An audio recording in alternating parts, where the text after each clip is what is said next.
Alors, je me présente, je m'appelle Lauriane, je suis votre tutrice de biostat. Donc, premièrement, j'espère que tout va bien, que vous avez vraiment profité de vos vacances, que vous êtes motivés pour ce S2. Alors, ça va être un S2 assez différent d'une autre parce que voilà, il y a la biostat qui passe au second semestre, ne vous inquiétez pas, tout va bien se passer. Alors, je vais faire un petit topo d'abord sur la biostat. C'est vraiment une matière importante pour votre S2. Ça compte autant que l'anatomie. C'est une matière qui a une mauvaise réputation. Mais vraiment, si vous travaillez, que vous mettez du sens, normalement, il n'y a pas de souci. Vous allez devoir faire beaucoup de QCM, vous entraîner. C'est pas une matière de par cœur. Ça, c'est vraiment super important de se dire ça. Vraiment, essayez de mettre le plus de sens possible à ce que vous faites. Et normalement, tout se passera bien. Et en plus, on est là si vous avez des questions et tout. Du coup, n'hésitez pas. Alors moi, aujourd'hui, je vais vous parler des probabilités élémentaires et les dénombrements. Alors, on va parler d'abord de statistiques, une petite intro sur les stats. Puis on va parler des définitions et des notations. C'est super important dans cette matière. Il va y avoir un nouveau vocabulaire qu'il faudra maîtriser pour comprendre les QCM et bien y répondre.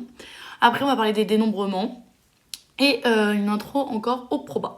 Alors, ce qu'il faut savoir, c'est que ce cours, il n'est pas très compliqué normalement et c'est beaucoup de récap de maths du lycée. Surtout si vous avez pris SP maths, normalement, il n'y a rien de nouveau.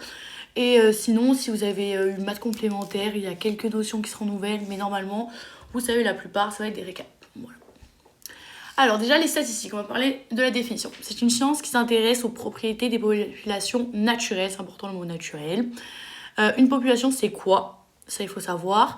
C'est un ensemble d'objets, d'êtres vivants, une population réelle, ou d'objets abstraits, une population fictive, de même nature. Par exemple, on peut prendre l'exemple des étudiants de médecine de Nice ou de la France. C'est une population qui représente du coup des élèves, du coup c'est d'une même nature. Après, il y a d'autres caractéristiques. C'est une grandeur obtenue à partir d'un ensemble de données et d'observations. Et aussi, il faut savoir que les statistiques servent à quelque chose, on doit interpréter. On n'étudie pas quelque chose pour rien. Il y a un but et souvent les études, elles veulent prouver quelque chose, voir les relations. Et tout. Du coup, l'interprétation des caractères étudiés. Après, le problème, c'est que souvent les populations qu'on étudie, c'est des grandes populations avec des grands effectifs. Et on ne peut pas l'étudier parce que ça coûterait trop cher, on mettrait trop de temps, ce serait pas possible. Du coup, on a trouvé une solution, c'est de faire des échantillons. Je pense que vous avez déjà entendu parler normalement à la télé et tout, les échantillons pour les études. C'est quelque chose d'assez commun, mais ce qu'il faut savoir, c'est qu'il y a plusieurs problèmes quand on choisit de faire un échantillon. C'est que déjà, on peut observer que partiellement notre population, parce que comme on n'a pris qu'une partie, elle peut ne pas être représentative. Du coup, il faudra voir comment on va régler ce problème. Et le deuxième souci, c'est que si on prend deux échantillons différents et que les deux résultats qu'on obtient sont totalement opposés, ça va poser un problème parce qu'on veut étudier la même chose. Et le but, c'est que ce qu'on trouve dans notre échantillon, on l'extrapole à notre population. Alors si on trouve deux résultats différents, on ne va pas savoir lequel est bon, c'est-à-dire qu'on aura mal fait quelque chose. Du coup, pour contrer ces deux problèmes liés à cette notion d'échantillon, on va créer ce qu'on appelle, on utilise la théorie des probabilités. Alors ça, c'est quelque chose qui permet justement de créer des échantillons et c'est où le hasard intervient. Du coup, on ne va pas nous choisir les personnes ou les objets de cet échantillon, mais c'est vraiment le hasard. Du coup, ça va permettre le phénomène de randomisation et du coup d'extrapoler nos résultats à la population parce que normalement, si on a bien choisi au hasard notre échantillon, on pourra le refaire plusieurs fois et le résultat obtenu, ça sera sensiblement le même. Maintenant, on va parler de définition. Alors, un ensemble, c'est une liste ou une collection d'objets définis. Voilà. Normalement, ça, ce que je vais vous dire, c'est des notions que vous avez déjà fait au lycée. Après, les éléments de l'ensemble, c'est un objet appartenant à un ensemble. Ce qui est important, ça c'est peut-être nouveau, c'est qu'un ensemble, ça peut se définir de deux façons différentes en compréhension. Mais ça peut se dire aussi implicite, intention, critère. C'est super important ça parce que on peut vous changer les mots, surtout quand il y a des synonymes, je parle dans toutes les matières. Il faut vraiment savoir les deux termes parce que si moi j'ai envie de vous mettre critère et que vous connaissez que le nom de compréhension, vous n'allez pas comprendre l'énoncé, vous allez perdre ce QCM alors que vous savez très bien la définition. Du coup vraiment apprenez-moi tous les synonymes. Du coup, je vais vous donner un petit exemple. C'est qu'on donne une caractéristique. Du coup, dans cet ensemble, par exemple, c'est est divisible par 2 ou multiple de 3. On sait, on donne une caractéristique et après, du coup, l'ensemble, il peut être infini parce que il y a plein de possibilités, il y a plein d'éléments justement dans cet ensemble. Alors que contrairement à celui en extension ou explicite lissé, où justement on sait ce qu'il y a à l'intérieur. On liste tous les éléments un à un. Par exemple, je vous ai mis l'ensemble A qui contient 1, 3, 5, 7, 9. Alors il y a une petite subtilité parce que je trouve que c'est un peu piégeur, mais vraiment faites attention parce que quand on dit extension, on a l'impression que ça peut s'extendre. Vous voyez genre un ensemble qui grandit, alors qu'en fait c'est l'inverse. L'extension, en fait c'est celui où on sait, en fait c'est borné, on sait exactement ce qu'il y a. Du coup, à pas confondre les deux parce que ça peut aller vite en QCM, parce que vous n'avez pas beaucoup de temps. Après, là, ça va plus être des notations. Du coup, P appartient à A. Du coup, on peut voir avec ce petit signe, c'est que le P appartient à l'ensemble A. Normalement, ça aussi, ça doit être su. Je vous ai fait un exemple. A, l'ensemble A, on a 1, 2, 3, 4. Et donc, si P est égal à 2, alors P appartient à A. Après, on a cette notation aussi. P, B est inclus dans A. Du coup, on va nommer un nouvel ensemble, on va créer un nouvel ensemble. B est égal à 1, contient 1 et 3. Et on voit très bien que B est inclus dans A.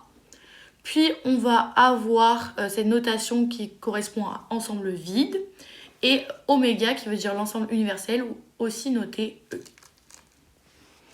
Alors maintenant, on va voir des notions très importantes. Certaines sont connues et d'autres pas. Du coup, là, ça va être un peu des récaps pour l'instant. Du coup, l'intersection qui est notée A inter B avec le U à l'envers. Ce sont des éléments qui appartiennent à la fois à A et à B. Du coup, ils doivent être dans les deux ensembles. Et si on n'a pas de partie commune entre les deux ensembles, on dit que A et B sont des ensembles disjoints. Ça, c'est super important, le terme disjoint. Après, il y a la réunion. La réunion, c'est A union B, du coup avec le U comme ça. Les éléments qui appartiennent soit à A, soit à B. Du coup, tout ce qui appartient à A et à B sont contenus. Du coup, on voit très bien dans ces notions avec les petits schémas. Du coup, c'est tout l'ensemble bleu. Et là, on voit cette partie en bleu. Puis, on a le complémentaire, du coup, qui se note A bar ou B bar, tout le temps avec la petite barre. C'est tout ce qui n'appartient pas à l'ensemble A. Voilà, du coup, toute la partie bleue. Et après, là, ça doit être peut-être sûrement nouveau. La différence, du coup, c'est ça se note A-B. Et c'est l'ensemble des éléments de A qui n'appartiennent pas à B. Du coup, on voit en fait, on enlève l'intersection qui est entre A et B. Voilà. Et après, la différence symétrique, A, petit triangle B, et l'ensemble des éléments qui appartiennent soit à A, soit à B, mais pas à leur intersection. Du coup, on voit très bien dans ces schémas. Alors, ce qu'il faut vraiment que vous reteniez dans cette partie, c'est la différence, et surtout l'écriture entre la différence symétrique et la différence, parce qu'on va pouvoir vous piéger, parce que les autres, vraiment, c'est des valeurs déjà acquises, des notions acquises. Du coup, voilà, faites bien la différence entre ces deux, parce que c'est pas la même chose. Après, alors ça, c'est un tableau, on va dire, qui peut faire peur au début, je comprends, moi aussi il me faisait peur. C'est pour ça que je voulais vous en parler pendant cette vidéo, ce que vous allez avoir dans ma fiche. Ce qu'il faut comprendre, c'est déjà, ne lisez pas ce tableau tout de suite à la première lecture, vraiment faites-le à la fin quand vous allez déjà comprendre tout le cours. Et en fait, il peut faire peur au début, mais il n'y a pas grand-chose de nouveau. En fait, c'est juste la retranscription mathématique de toutes les notions qu'on va voir. Par exemple, on regarde juste quelques exemples. A union de l'univers, c'est l'univers. Par exemple, A inter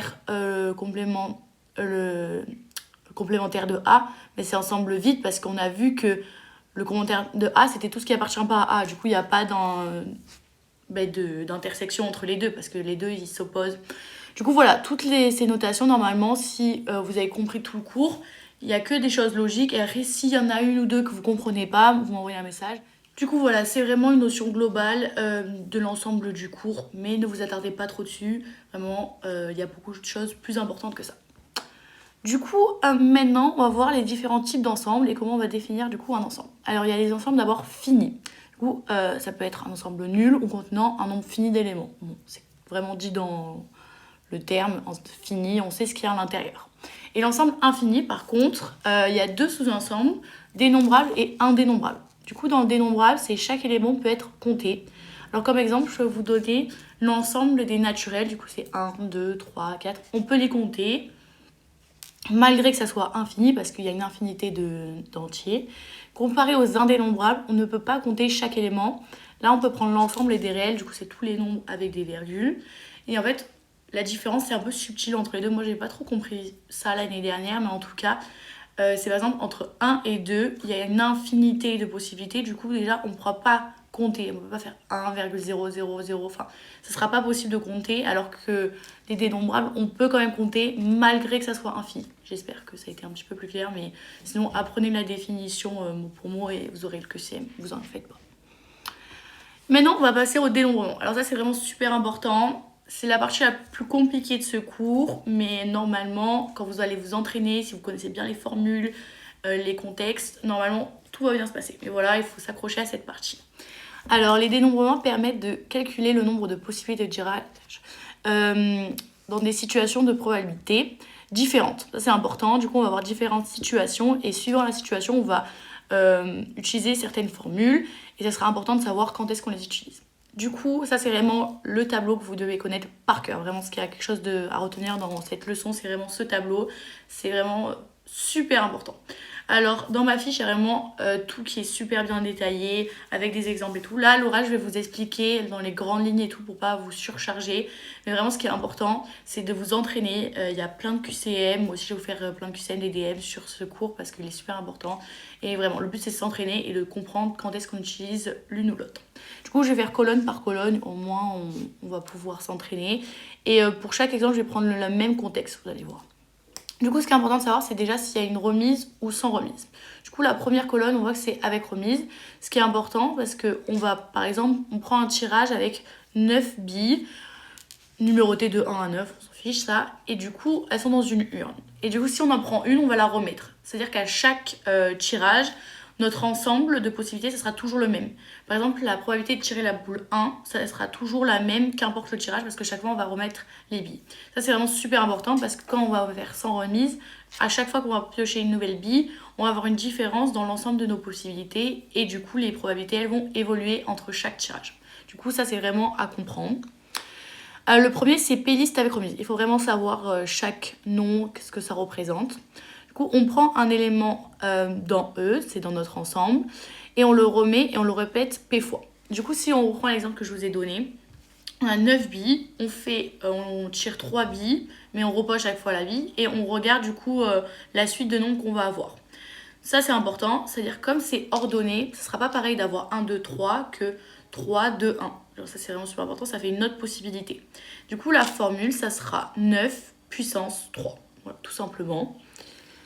Après, on va voir arrangement avec répétition. Du coup, là, on prend un élément dans N et on le remet et on le répète P fois. Bon, là, normalement, vous dites, mais c'est exactement pareil que le P liste avec remise, sauf qu'au lieu que ce soit E, c'est N. Je suis totalement d'accord, c'est exactement la même formule. En fait, c'est juste dans des... Enfin, c'est pas dans des situations différentes, mais là, c'est dans N. Du coup, on va avoir directement le chiffre, en fait. Alors que là, c'est un élément dans E. Du coup, c'est un peu... on a 4 billes et en fait, ça va être 1, A, B, C, D. Et en fait, c'est vous qui allez devoir dire que c'est 4. Du coup, c'est juste... On vous donne pas directement le nom, mais on l'a. En fait, c'est les deux mêmes formules, les deux mêmes contextes, c'est ordonné avec remise. Du coup, ne vous prenez pas trop la tête, il n'y a pas vraiment de différence. C'est vraiment très ressemblant, les deux. Après, on va voir les situations sans remise. Du coup, notre ensemble, il va évoluer, enfin, il va changer entre chaque tirage. Le premier, ça va être arrangement de n éléments pris P à P. Du coup, qu'est-ce que ça veut dire? C'est qu'on prend successivement. Ça, c'est vraiment le mot super important. Quand vous voyez dans un énoncé successivement, vous savez que c'est arrangement à n éléments pris P à P. Du coup, sans du coup remettre la bille. Alors, je ne sais pas si vous avez fait ça au lycée, factoriel, mais je vais refaire un petit récap. Factoriel, c'est par exemple si on écrit 3 factoriel, ça va être 3 fois 2 fois 1. Dans la même logique, 5 factoriel, ça sera 5 fois 4 fois 3 fois 2 fois 1. Du coup, on va pouvoir écrire que ça sera 9 factoriel, toujours dans notre exemple parce qu'on a 9 billes, sur 9 moins 3 si on en prend toujours 3 factoriel. Du coup, ça va nous donner 9 factoriel sur 6 factoriel. Et là, vous dites c'est un peu compliqué parce que, enfin, vous savez que vous n'avez pas de calculatrice pour calculer, mais finalement, ça peut simplifier très facilement parce que, comme je vous ai dit, 9 factoriel, ça fait 9 fois 8 fois 7 fois 6, ainsi de suite. Et là, on a 6 factoriels en dessous. Mais du coup, 6 factoriels, c'est 6 fois 5 fois 4. Et du coup, vous voyez qu'en haut et en bas, on va avoir des chiffres qui vont être pareils. À partir de 6, on pourra tout simplifier. Du coup, ce qui nous reste en haut, ça sera 9 fois 8 fois 7. Finalement, on part d'un truc qui paraît compliqué à quelque chose que vous pouvez calculer plus facilement. Après, on va avoir permutation d'un ensemble fini à n éléments. Alors ça, c'est important. On prend les éléments 1 à 1 sans les remettre jusqu'à épuisement, p égale à n. Du coup, ça veut dire que là, si on a nos 9 bits, c'est comme si on voulait faire un code à 9 chiffres. Du coup, on va piocher chaque chiffre et on va faire une suite. On ne repose pas les lettres, évidemment, enfin les chiffres. Du coup, ça va faire 9 factoriels. Parce que chaque fois, on aura une bille en moins, du coup, une possibilité en moins. Et après, le dernier de cette colonne avec sans remise et ordonnée, ça s'appelle permutation avec répétition. Alors ça, c'est important de comprendre, c'est qu'on va rajouter une notion de catégorie. Ça, c'est super important dans un exposé quand on parle de catégorie, de classe ou quelque chose. Il faut se dire, ah, c'est sûrement permutation avec répétition. Du coup, là, on va avoir 9 factoriels, toujours en haut, mais en bas, on va avoir justement le nombre de catégories qu'on a dans l'énoncé. Par exemple, on prend toujours nos billes, nos 9 billes, et là on peut rajouter une notion de couleur. On va avoir 4 billes rouges, 2 billes vertes et 3 billes bleues. Et on va mettre 4 factoriels, 2 factoriels, 3 factoriels. Voilà. La formule elle peut paraître un peu compliquée, mais c'est juste qu'on rajoute une notion. Et après le calcul il n'est pas plus compliqué que ça. Et après, toujours comme dans celui-là, on peut simplifier en haut et en bas. Et le dernier, c'est super important et en fait c'est le plus facile parce que c'est le seul qui est non ordonné. Ça c'est super important. Dans l'énoncé, on va vous dire l'ordre ne compte pas. Ça c'est vraiment, quand vous voyez ça, vous dites ah ben c'est bon, c'est une combinaison. Du coup, comme l'ordre ne compte pas, on va avoir moins de possibilités. Ça paraît logique parce que par exemple dans lui, enfin dans tous les autres, avoir 1, 2, 3, c'est pas pareil que 3, 2, 1. Alors que là, ça va être pareil. Du coup, la formule, elle va être donnée comme ça. Ça va être pareil, du coup ça va être 9 factoriel divisé par 3 factoriel, 9 moins 3 factoriel, et après vous faites le calcul. Et ce qui est super important, c'est vraiment le mot simultanément. On pioche directement, on les repose pas et on prend les 3 d'un coup. C'est pour ça que l'ordre ne compte pas, parce qu'on va pas regarder, ah j'ai eu celle-là en premier, non, on les a piochés en même temps. Du coup ça c'est super important dans ce tableau de faire la différence entre toutes les situations et de savoir quelle formule choisir. Et vraiment, il faut apprendre chaque nom, chaque définition et chaque formule. Vraiment, il faut tout savoir. C'est super, super important. J'espère que vous avez compris qu'il fallait bien l'apprendre. Après, on va parler un peu de proba. Là, ça va être plus simple que les dénombrements. Alors, il y a les phénomènes déterministes. Bon, c'est dans son nom, c'est un phénomène prévisible. C'est des phénomènes physiques. Par exemple, lancer un stylo, on sait que ça va tomber. Forcément, il y a la gravité. Après, il va y avoir les phénomènes aléatoires. C'est donc l'issue n'est pas prévisible. C'est un lancer dé, c'est on tire une bille dans un sac, on ne sait pas ce qu'on va avoir. Du coup, je vous ai réécrit, une expérience aléatoire est une expérience dont le résultat n'est pas prévisible, c'est un phénomène aléatoire. Alors, en probabilité, on travaille sur l'ensemble fondamental noté oméga, qui représente l'ensemble de toutes les possibilités, tous les résultats possibles. Du coup, par exemple, un lancer dé, on va voir 6 résultats possibles, 1, 2, 3, 4, 5, 6. On ne peut pas avoir quelque chose d'autre. Et après, un événement, quant à lui, est un sous-ensemble de l'ensemble fondamental. Par exemple, 2, c'est un événement d'un lancer de dés. Ça, c'est important de comprendre. Après, il existe plusieurs événements. Alors, il y a l'événement élémentaire. Du coup, ça, c'est important de connaître toutes ces définitions. C'est constitué d'un seul résultat de l'ensemble. Du coup, pour obtenir 2, on peut obtenir qu'une fois 2. On ne peut pas, par deux façons différentes, obtenir 2 à un lancer dés. Ça, c'est super important de comprendre. Après, l'ensemble impossible ou vide, c'est quelque chose qui est impossible à avoir, pas réalisable. Par exemple, obtenir un 7, un 10, enfin, vous pouvez mettre tout, un chiffre négatif, il y a tout qui passe. Après, l'élément certain, c'est quelque chose qu'on est sûr d'avoir. C'est l'ensemble qui contient tous les résultats possibles. Du coup, obtenir un chiffre, un lancer de dés. Voilà. Du coup, ça, c'est super important de connaître toutes ces définitions. Normalement, ça aussi, vous les connaissez, mais c'est bien de faire des récaps. Après, là, ça va être plus la traduction mathématique de ce qu'on vient de dire. Alors d'abord, on vous rappelle qu'une probabilité qui est associée à un événement, c'est un nombre allant de 0 à 1. Du coup, ça c'est super important. Si vous d'un coup vous faites un calcul, vous trouvez un nombre plus grand que 1 ou un chiffre négatif, là vous dites que vous êtes trompé, c'est pas grave, vous refaites le calcul, mais c'est bien parce que vous savez, vous devez trouver un résultat entre 0 et 1. C'est vraiment super important. Après, on note P, l'ensemble vide, est égal à 0. Du coup, c'est l'ensemble impossible. Il ne peut pas se produire.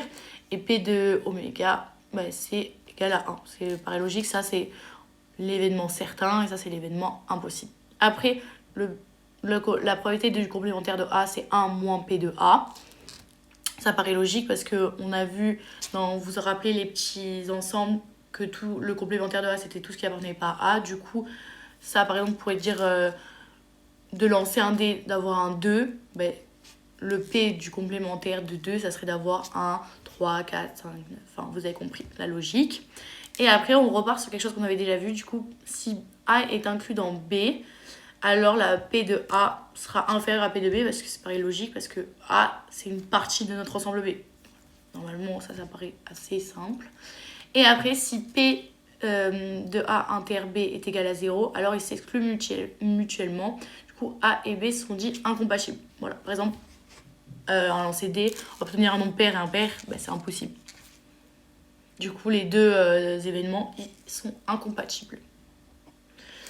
Et après, on a une formule qui est super importante, vraiment. C'est P de A union B est égal à P de A plus P de B moins P de A inter B. C'est le théorème des probabilités totales. Vraiment, il faut connaître le nom de cette formule. En fait, c'est vraiment le dessin qu'on a vu au début avec l'intersection. En fait, si on voit que l'intersection, elle va être comptée 2 fois.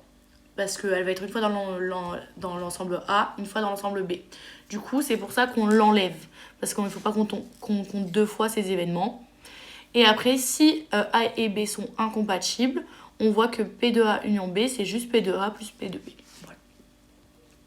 Après, on peut voir aussi la probabilité d'additivité forte ou formule de Poincaré. Alors ça, c'est super important aussi, mais ça tombe un petit peu moins que la formule qu'on vient de voir.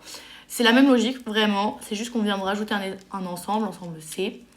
Ce qu'il faut comprendre, c'est la même logique. Alors, on va juste détailler la formule ensemble, au moins ça va vous paraître plus clair. Déjà, on va additionner P de A, P de C, P de B. Du coup, on voit le début de la formule. Après, on va enlever chaque fois les intersections entre les deux ensembles. Du coup, on va enlever P de A inter B, ainsi de suite, pour enlever chaque fois cette partie qui est comptée en 2 fois. Sauf qu'en enlevant cette partie, on voit bien qu'à chaque fois, on enlève celle du milieu. Sauf que on veut les événements qui sont au milieu. Du coup, on rajoute justement P de A inter B inter C. Voilà. Vraiment, ça, c'est à connaître, mais surtout à comprendre, parce que vous voyez qu'en fait, si vous refaites le petit schéma au brouillon, vous allez directement retrouver ces formules. Du coup, voilà, vraiment essayer de comprendre et pas d'apprendre tout par cœur, parce qu'au moins, ça va vous laisser de la place pour les autres matières. Après, on a bientôt terminé, on va parler d'équiprobabilité. Normalement, ça aussi, c'est connu. C'est tous les éléments élémentaires ont la même chance de se produire. Un lancer D, on a autant de chances d'avoir un 2 qu'un 3. Si le D, il est parfait, il va pas piper, évidemment.